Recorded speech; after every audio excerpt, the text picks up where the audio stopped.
Now, you all have realized by this time that within us lies the peace, the beauty, the glory of our being.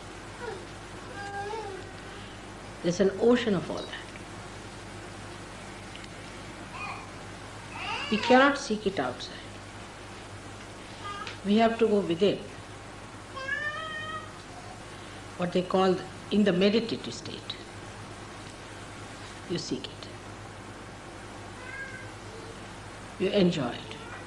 Like when you are thirsty, you go to a river or you go to an ocean.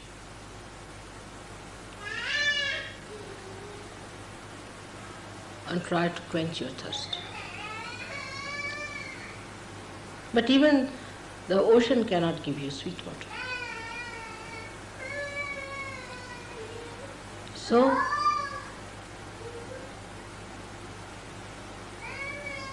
how can anything that is spread outside give you that deep thing that is within you? You are trying to find it out outside where it does not lie. It is within us, absolutely within us.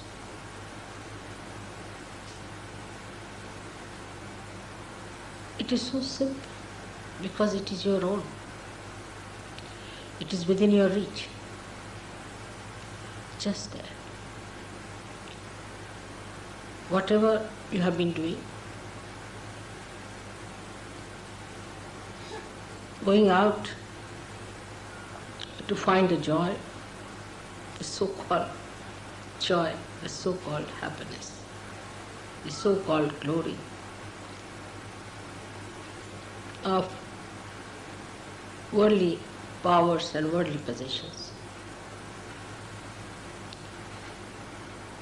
You have to reverse it back, the whole thing. You have to project within yourself. It was not wrong that you went out. It was not correct that you went out. You shouldn't feel sorry for what you have done so far. It was not the correct way to get to the real joy of life, the real glory of your being.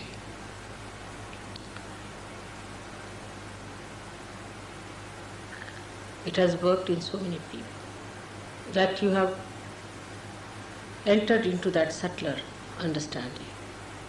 Some people are only at a mental level, maybe it doesn't matter. Maybe some are only at a physical level that they can feel it. Doesn't matter. But you are on the correct lines. You are moving correctly. Try to meditate. Meditate more so that you reach your inner being.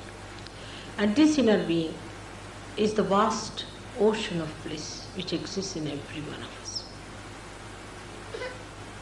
Is that vast, glorifying flood of light that floods everybody's inner beauty. So to approach it, you have to go within yourself. By denying things which are against it, against your movement. Sometimes the wind can be very, very strong for you to misunderstand that the glory of God is within. But turn back. Every moment, remember that your movement has to be inward.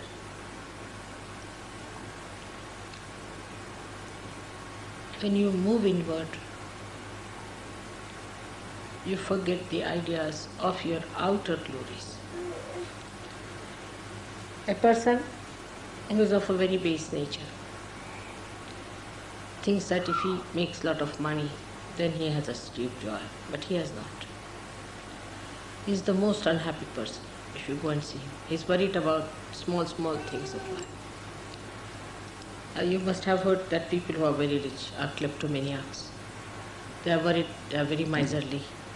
They are worried about a needle here and there. A little thing missing, they get upset. They have so many habits that they can't live without it. So riches have brought always a curse on human beings. So those who seek only the riches cannot enjoy them. Then there are some better people who think that by ruling others, by getting power, we can achieve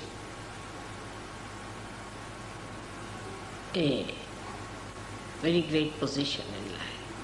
They too, as you fail, you have seen what happens to them. People don't even want to talk about them. Now there are people who get attached to someone, to one person, or to the family, to their children, to their relations, very common in India. That's also not the way you can get to God. That's also so limited, keeps you hanging around them and wasting your energy completely.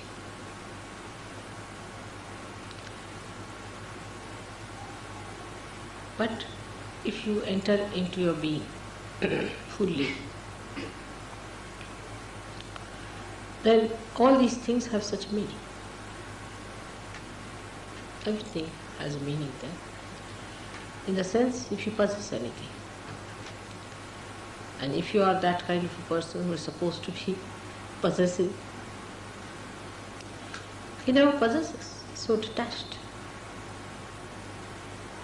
He's never possessive, he's so detached about it. But he can play around because he's so detached. He can create a drama out of it. He can play with the possessions and teach lots of lessons to people.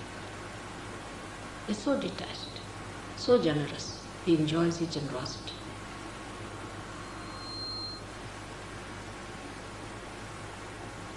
The whole thing becomes so different or so dynamic.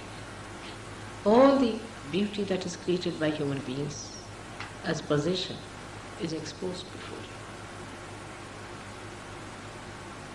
And you start enjoying all those things without possessing them. You understand the myth of possession. Same with your powers that people have over other people. Those who try to make money out of Sahaja or want to have a kind of a privilege over Sahaja, it can be very subtle. This can go very far. The subtlety goes to this extent that I have seen people try to save money on account of Sahaja. That's also, the attention is on money. To make money or to save money, to make a business out of Sahaja is all absurd. But if you say so, I said, all right, go ahead for a while, try. You'll find that Sahaja Yoga is no business. Of course, Sahaja Yogis can work together, can do some business. But Sahaja Yoga is no business. It's business of God, where you have to give everything that you have. Not to be attached to anything. Not to be attached. There's no money to be paid as such, but all your heart is to be poured into it. If you cannot pour your heart into it, you cannot achieve that. Same about power. Some people think that they can even overpower Sahaja Yogis, impress them, control them. Such people are thrown out of Sahaja completely. You have to enjoy the power of love, that people see you as their protector, as their help, as their support, as their friend, than somebody who is a dominating personality. You have to be a fatherhead and not a demonic, destructive force which is always threatening everyone. Such people will be thrown out of Sahaja in no time. They are found out. I have no sympathies with such people. Never. That will bring you down. In no way. Keep yourself aloof with them. Otherwise, when they are thrown away as tangents from Sahaja, you might get out with them. So be careful. Then those people waste all their time just thinking about their family, this thing, or those who have never thought of their family also come to Sahaja. This is a very subtler ground on which they can lose their attention to their spirit. They spoil their children, they spoil their husbands, they spoil their wives. The whole attention goes in a wrong way. And it becomes a very important issue with them, how the marriages are successful, how the children are this thing, that thing. They don't leave it to God. They have to leave it to God. We are all saints. You have to leave everything to God. In the beginning, in Sahaja Yoga, everybody says, my husband is like that, my wife is like that, my brother is like that, my children are like this, mother look after them. All right, in the beginning is all right. When you grow, you must get out of it. It's an individual journey towards God when you meditate. And when you reach there, then you become collective. Before that, it's an absolute individual journey within. Absolutely individual journey. You should be able to see this. That in this journey, nobody is your relation. Nobody is your brother. Nobody is your friend. You are absolutely alone. Absolutely alone. You have to move alone within yourself. Don't hate anyone. Don't be irresponsible. But in meditative mood, you are alone. No one exists there. You alone. And once you enter into that ocean, then the whole world becomes your family. The whole world is your own manifestation. All the children become your children, and you treat all the people with equal understanding.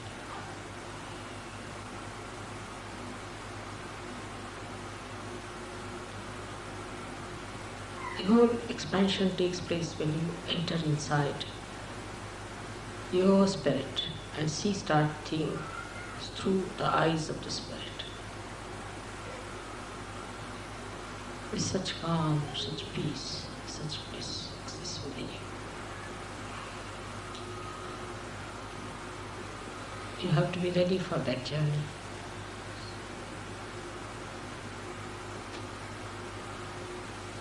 That journey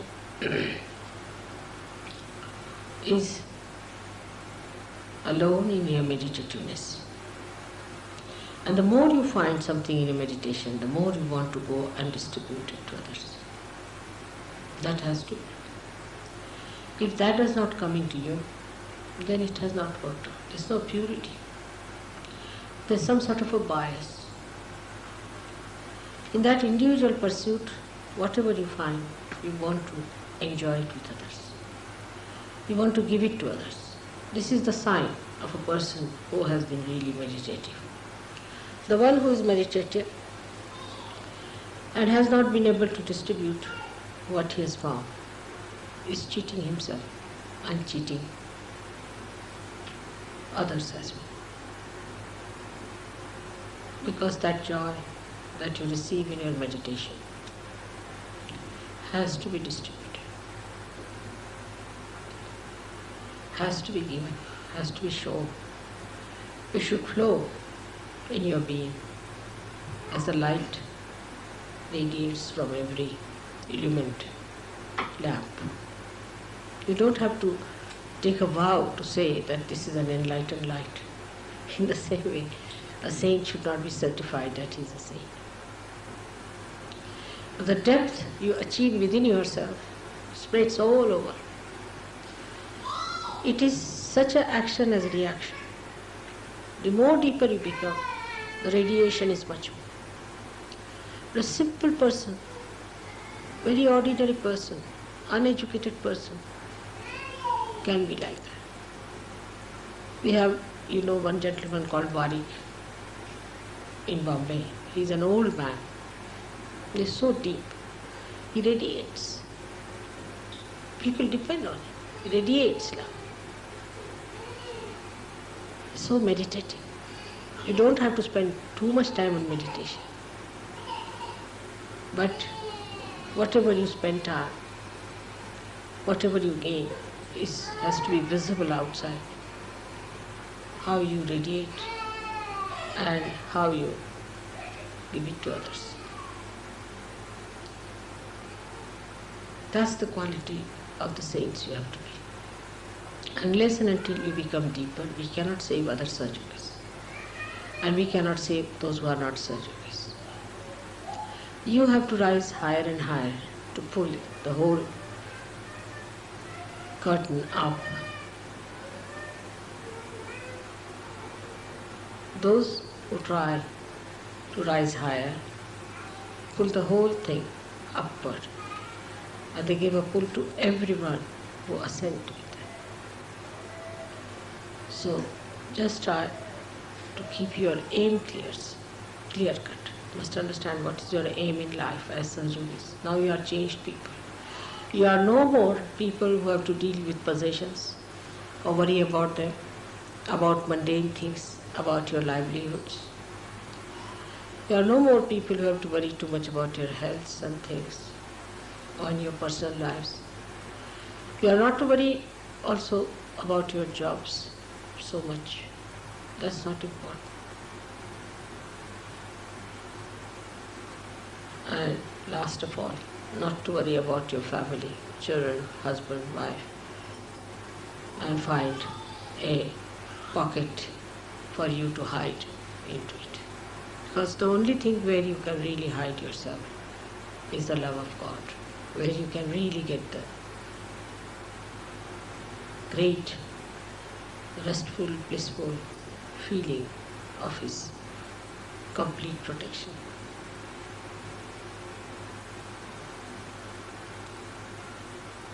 Sydney has done very well before and is progressing better, but the pace is not as it should be.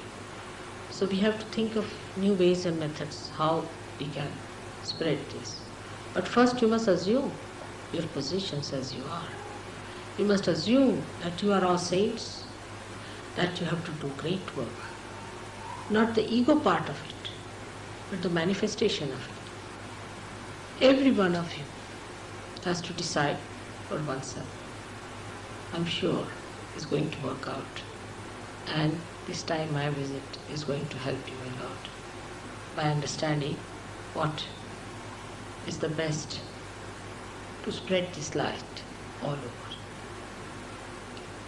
May God